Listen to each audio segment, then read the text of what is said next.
Hi, Jamie, Hi, good morning. Happy St. Valentine's Day. and to you too. It feels like it's been an enormous week for you.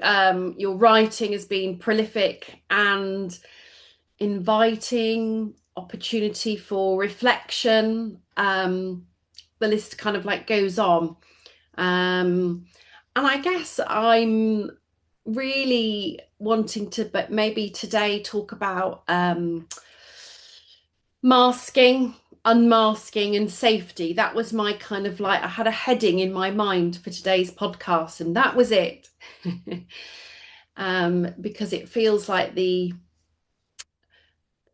I don't know, almost like the foundations for what's going to be coming in within the future.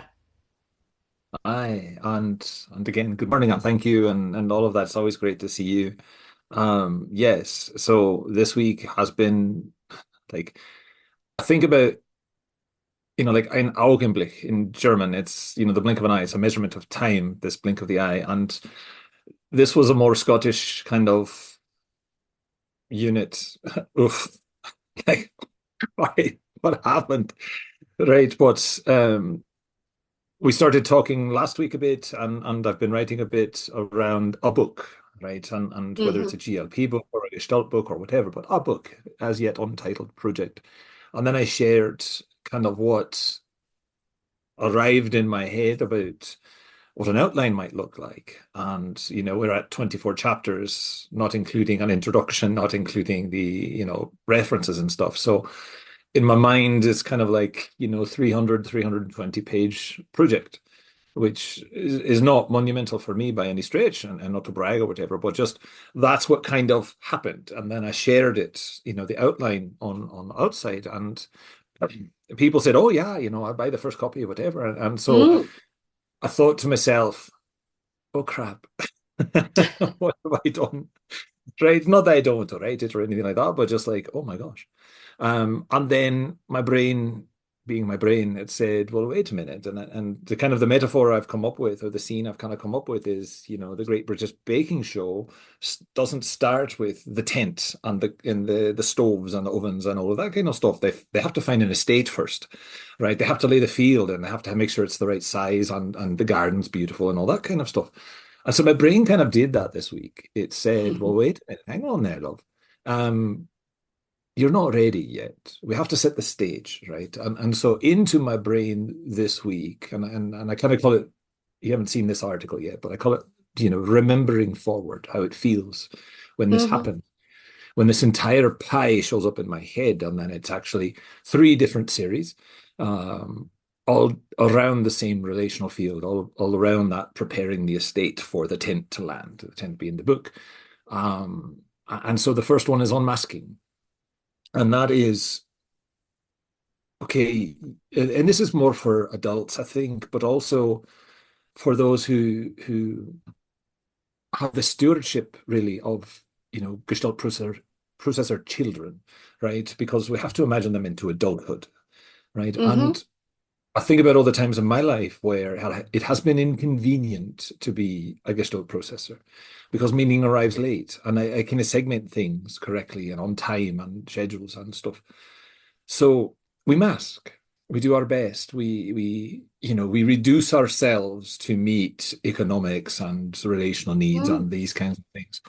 And over time, we believe that we are the mask, right? That we are Mm. defective, that we are, non-standard, that we are, somehow disabled because we cannot process meaning and language and all of these different experiences in the way that our typical peers seem to be able to do effortlessly. And of course, there are implications of this across whatever. So I think what I'm saying with this project is, epistemology, ontology, we're perfectly normal, right? And the series that comes after Unmasking is about safety too, but about executive functioning and how it's always a Mm. deficit focus and how it's really not. It's just a different position regarding time.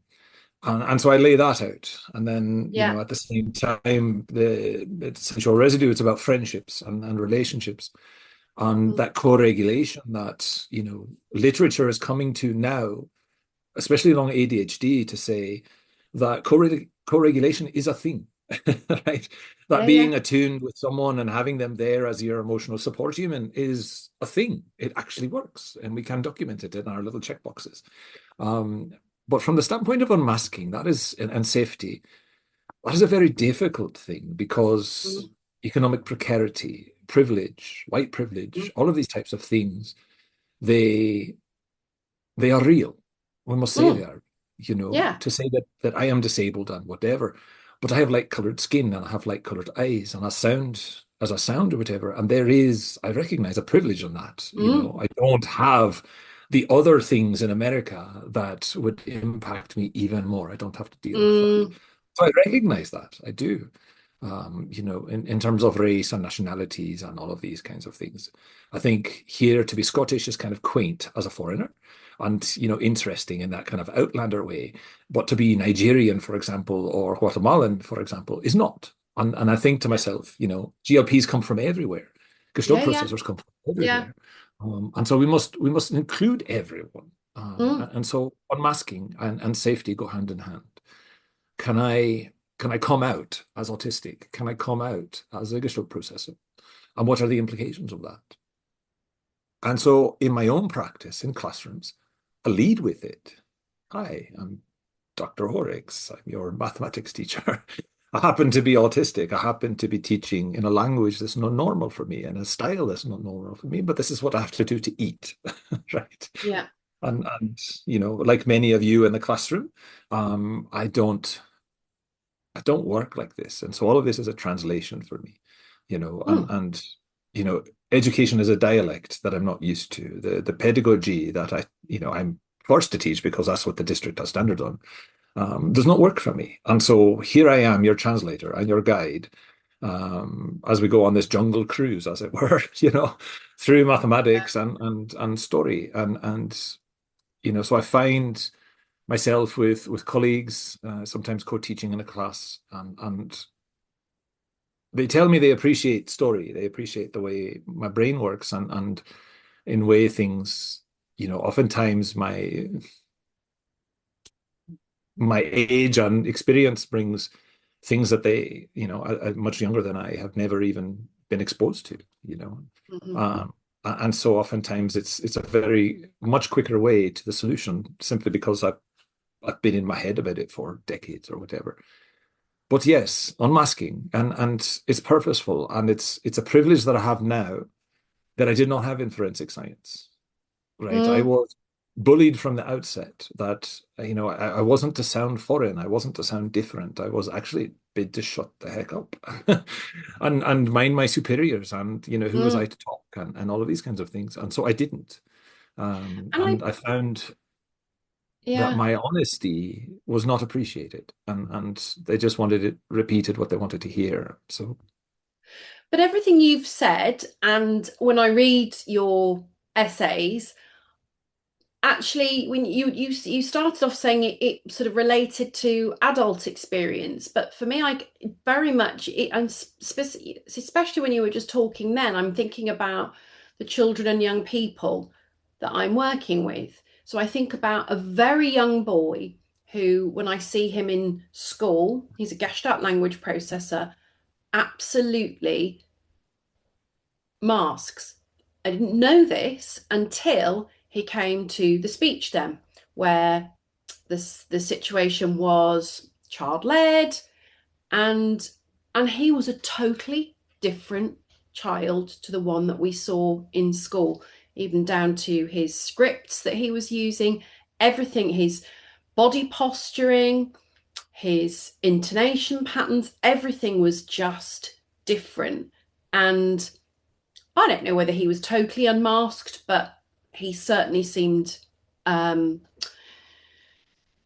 more relaxed, and the it was easier to connect. It was like seeing a different person. well, I think that's safety. first, Yeah. right? We can ask if we're not safe. And if the Yeah. child feels safe with you, if you've created Hmm. that relational field, that they feel safe, then they Mm. can not have to translate, And I Yeah. think about my own time as a youngling in America, different in many different ways, and the amount of bullying that happened in the 70s, let's say. Yeah. And so the moment I opened my mouth in kindergarten, I was labeled an outsider, right? Oh, you sound different. So I shut my mouth. Mm. I didn't I didn't talk much. And then that pattern over time kind of held where anytime I was in a new situation, new classroom, new year, new situation, whatever, I didn't say a word. I just Mm. listened. And obviously, I had no idea about Gestalt processing or, Anne and Berry and Marge and all these people that talk about echolalia and whatnot. But I was doing it. I was Mm. listening for the tone and the tenor. I was listening for intonation. I was gathering the scripts that my peers and the teachers were saying, feeling how it felt, going home and practicing it in their own dialect, right? Hmm.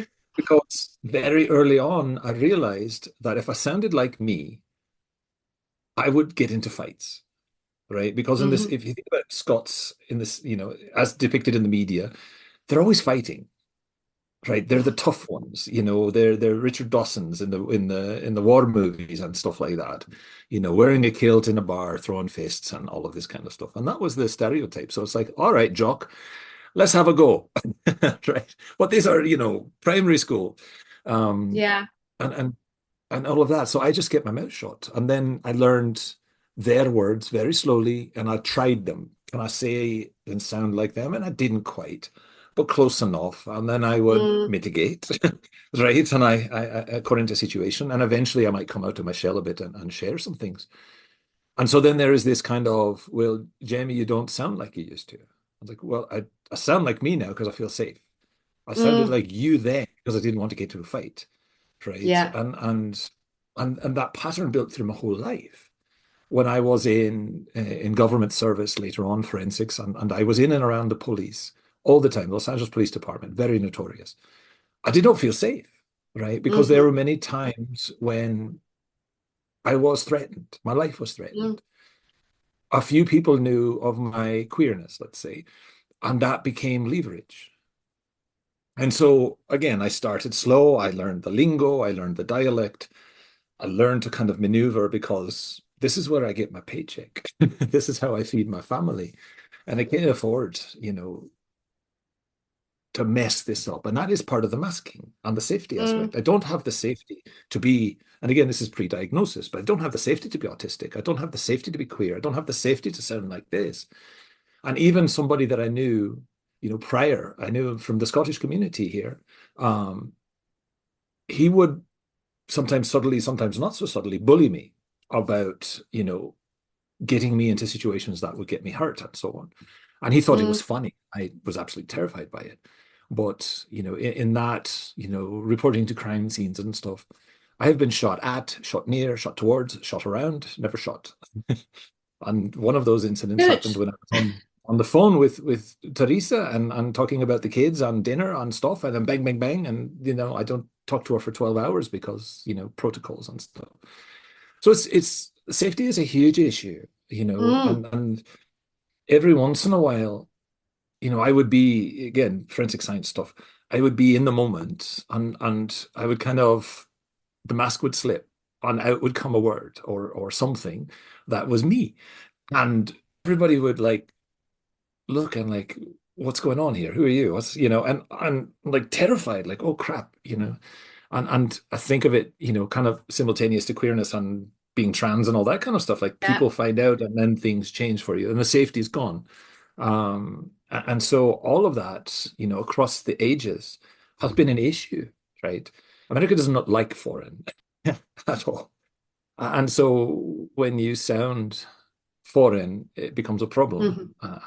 And so now I have a different life. I have a career, a contract, a credential, all of these kinds of things that offer me safety. So I can be me. I don't have to perform them. And that is so nice. So very nice. It is. It is. And I think that's why the writing is flowing much better because I have that kind of ground and 40 articles, 46 actually, but 40 plus articles kind of arrive as one piece. And then I spend the week picking it apart and seeing how it fits and writing them all out and poetry and prose and all of this kind of stuff that, from a safety standpoint, from a masking standpoint, was not possible. And so I think about, I have to set the relational field before the book makes sense. I Hmm. have to speak about executive functioning and time. I have to speak about unmasking. Because, okay, you're autistic or not. You are a gestalt processor or not. But in order to be you, Yeah. you have to unmask and you have to have the safety to unmask. And that's really what I've been on about this week. Well, it's been a really every time I read one of your essays, it just like something just clicks and my mind goes to a family, a child, an experience that I've had with somebody in the past, and it just everything just seems to, another bit, another piece for me is clicking into place. So I'm so grateful. Um, I feel like we should stop there today, if that's okay, and so that we Aye, can it's go and holiday. spread the love.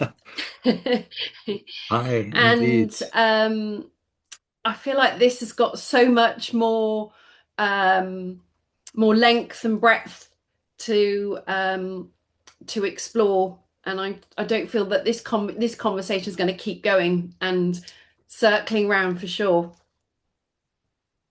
Aye. So I think just in terms of preview as we Yeah. wrap up, the week pretty much. So I've written content, articles, everything out through the end of the month. This week is really about the Mm, unmasking. And then it concludes with kind of a test, if you will. So now you've comfortable with unmasking. Now meet the naysayers, right? And test whether or not you feel the safety of the naysayers. And then we move from there to executive functioning and processing of time and Kairos versus Chronos and all of this kind of stuff. And so that's kind of where we finish the month. And so over on Substack, I have 2 pages now of scheduled content on that. And then, on the essential residue side, it's the importance of friendships that yeah. really understand you. Yeah. Yeah. And so it's always safe for work stuff, but it's really kind of co-regulation and what that means, right? So Hmm. safety becomes possible when you have the friends. So everything's written out for the month, and that's kind of the preview of it. And I'm sure we'll circle back Mm. next week. We'll talk about the final boss battle with the naysayers and stuff. That'd be fun. I'm I'm looking forward to that one for sure. Thank you so much. Happy All right. St. Valentine's Day, and I will see you Aye. next week. See you next week.